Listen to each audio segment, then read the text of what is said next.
শীতকাল মানে এক অন্যরকম আনন্দ ও মজার দিন। শীতকাল মানে সবাই মিলে একত্রিত হয়ে ঘুরাঘুরির দিন। শীতকালে যে আমাদের সন্দ্বীপে ঘুরতে কি পরিমাণ মজা, এটা হয়তো আমাদের সন্দ্বীপের মানুষই বুঝতে পারবে। হ্যালো ভিউয়ার্স, আসসালামু আলাইকুম। সবাই কেমন আছেন? আশা করছি সবাই অনেক অনেক ভালো আছেন। এমডি শাকিল অফিসিয়াল 20 পেজের আরো একটি ভিডিওতে আপনাদের সবাইকে স্বাগত। ভিউয়ার্স, আজ শুক্রবার, তাই বিকেল বেলা বের হয়ে গেলাম আমি, আমার বন্ধু মাহিন ও ফাহাদ। আমরা তিনজনই রওনা দিয়ে দিলাম আমাদের পূর্ব সন্দ্বীপের বেরির কিছু প্রাকৃতিক মুহূর্ত উপভোগ করার জন্য। তাই ভাবলাম আমি একা কেন দেখবো, আপনাদেরকে সাথে নিয়েই দেখবো। তাই একটু ধৈর্য ধরে কষ্ট করে পুরোটা ভিডিও দেখতে থাকুন। এই ভিডিওর মাধ্যমে আজ আপনাদের দেখাতে চলেছি আমাদের পূর্ব সন্দ্বীপ সোয়াখালী ঘাট থেকে উত্তর দিকে বেরির প্রাকৃতিক সৌন্দর্যগুলো। আমরা এখন আছি আমাদের দক্ষিণ সন্দ্বীপের মগদারা ইউনিয়নের একেবারে দক্ষিণ প্রান্তে কোরাইলে সুইচ সংলগ্ন। দেখেন জায়গাটা কত চমৎকার এবং কত সুন্দর রাঙানো ব্লক, এবং ব্লকের পাশেই কত সুন্দর সুন্দর পবন গাছ। এরকম প্রাকৃতিক সুন্দর জায়গাগুলোতে ঘুরতে আসলে তো সবারই মন ভালো হয়ে যাওয়ার কথা। আমি আমার প্রতিটা ভিডিওর মধ্যে এই পবন গাছগুলো ক্যামেরাবন্দি না করে একেবারেই পারিনি, যার কারণ হচ্ছে আমি যখন ফুফন গাছগুলোর পাশ দিয়ে যাই তখন আমার মনে হইতেছে তারা আমাকে ডাক দিয়ে বলতেছে আমার এই সৌন্দর্যগুলো আপনাদের মাঝে বিলিয়ে দিতে চাই। তাই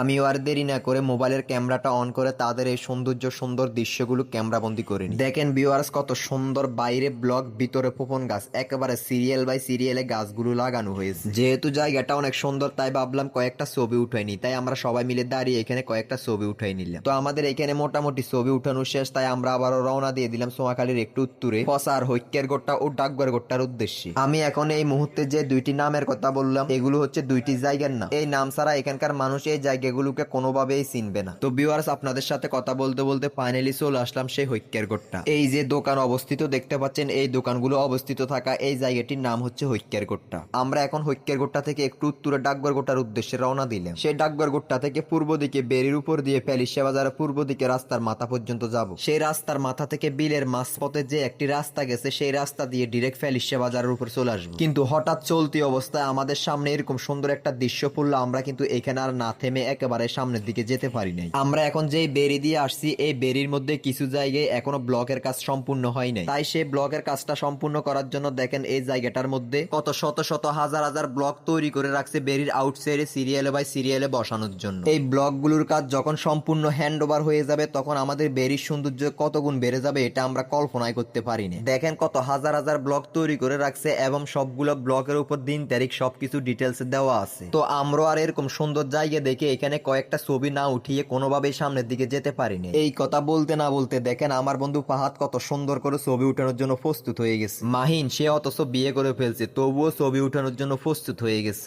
যাই হোক, আমাদের ছবি উঠানো শেষ, আমরা আবারও রওনা দিয়ে দিলাম ডাকঘর গোট্টার উদ্দেশ্যে। শীত হইতেছে, অনেক ভালো লাগতেছে, অনেক খুশি লাগতেছে। তিন বন্ধু বের হয়ে গেলাম আমাদের সন্দ্বীপের বেরির সৌন্দর্যগুলো উপভোগ করার জন্য। বেরিটা সংস্কার না হওয়ার কারণে আমরা এতক্ষণ পর্যন্ত বেরির নিচ দিয়ে মোটরসাইকেল দিয়ে আসছিলাম। আবারও বেরিতে উঠে উত্তর দিকে রওনা দিলাম। দেখেন বেরির পরিবেশ ও প্রাকৃতিক সৌন্দর্যটা কত চমৎকার লাগতেছে। আমাদের পূর্ব সন্দ্বীপের কত হাজার হাজার মানুষ এই বেরির উপরে বসবাস করে, এটা হয়তো আমরা এই দিকে না আসলে কোনোভাবেই বুঝতে পারতাম না। দেখেন বেরির পূর্ব সাইডে কত সুন্দর একটা নারকেল গাছের বাগান। এতগুলো নারকেল গাছ একসাথে দেখে আমার কাছে অনেক অনেক ভালো লাগছে। যতই সামনের দিকে যাইতেছি ততই বেরির প্রাকৃতিক দৃশ্যগুলো দেখে আমার মনটা একেবারে মুগ্ধ হয়ে যাইতেছে। শুধু আমার কাছে ভালো লাগলো হবে না, আপনাদের কাছে কেমন লাগে সেটা অবশ্যই আমার ভিডিওতে ছোট্ট একটা কমেন্ট করে জানিয়ে দিতে ভুলবেন না। যদিও ব্লকের কাজ আরম্ভ হইলে এই প্রাকৃতিক সৌন্দর্য অপরূপ দৃশ্যগুলো আর থাকবে না, যার কারণ হচ্ছে ব্লকগুলো সুন্দর করে সমানভাবে বসানোর জন্য বেরিকে একেবারে ড্রেজিং করা হবে। তাই সে ব্লকগুলো বসানোর জন্য এই সুন্দর সুন্দর গাছগুলো একেবারে উপড়ে ছিঁড়ে ফেলে দেওয়া হবে। শীতকাল, এর উপরে বের হইলাম বিকেল 3টা বাজে, কিন্তু কিভাবে যে বিকেলের টাইমটা চলে গেল আমরা টেরই পাইলাম না। এখন 5টা বাজে, সূর্যটা আমাদের থেকে আজকের জন্য বিদায় হয়ে গেলে। ভিউয়ার্স, এতক্ষণ যে ডাকঘর গোট্টার কথা বললাম এই সেই ডাকঘর গোট্টা।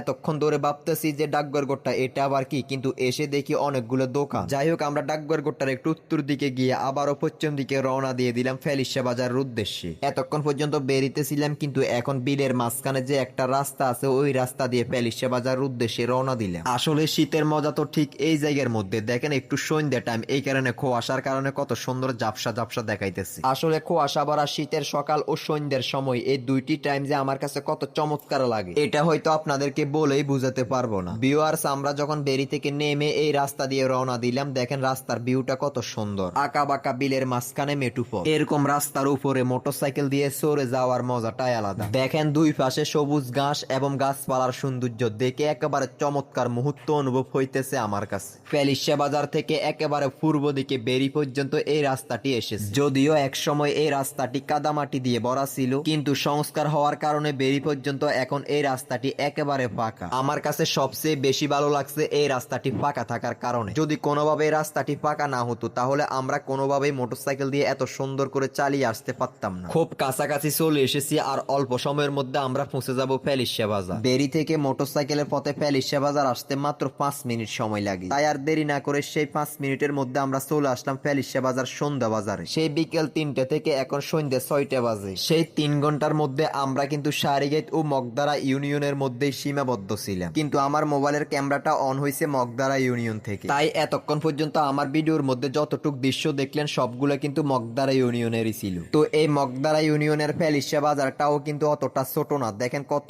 বড় এবং কত শত দোকান। যাই হোক, অনেক ভালো লাগলো, অনেক খুশি লাগলো। আজ বিকেলের সময় খুব সুন্দর মুহূর্ত কাটাইতে পারলাম। অনেক খিদে লেগে গেছে, কিন্তু ভিডিও করার জন্য কোথাও কোনোভাবে খাইতে পারিনি, তাই ডিরেক্ট চলে আসলাম আমাদের ঐতিহ্যবাহী শিবের হাটে পাস্তা খাওয়ার জন্য। তো আজকের ভিডিওটা এই পর্যন্ত। সবাই ভালো থাকবেন, সুস্থ থাকবেন, নিজের প্রতি খেয়াল রাখবেন। ভিডিওটি ভালো লাগলে একটা লাইক, একটা কমেন্ট করে ভিডিওটি অবশ্যই শেয়ার করে পেজটি ফলো করে সাথে থাকবেন। আল্লাহ হাফেজ।